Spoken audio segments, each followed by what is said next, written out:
And I will change the topic. I would like to ask about three of you about cooperation between the bank and developer and management and buyer like me.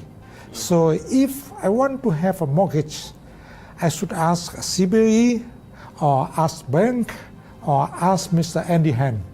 Who will start with the mortgage plan?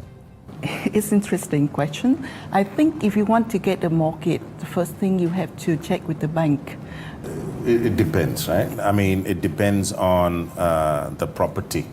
So we like to work directly with developers. Why? Because we get it's easier access to the collateral, and then you can take some of the benefits and pass it back to the customer.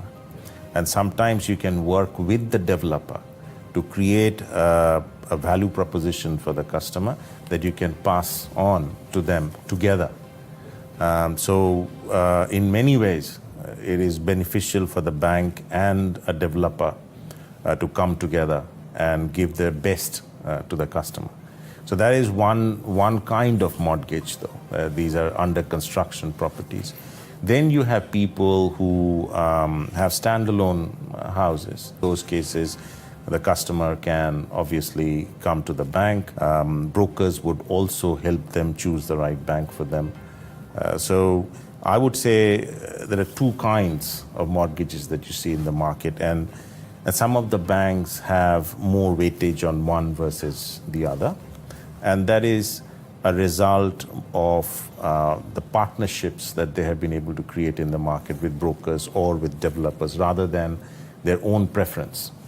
But for both these pillars, the customer typically should get the best value from the bank either way. They shared because the bank already understands the project. So they require minimum sets of documents from the person who wants to take the mortgage.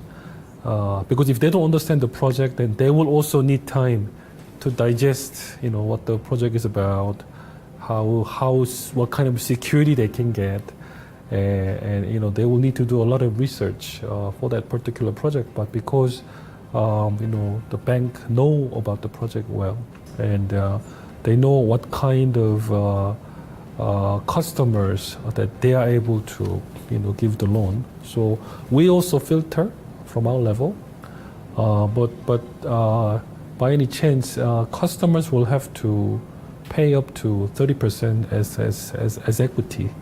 So that will be the first hurdle that the customer have to pass.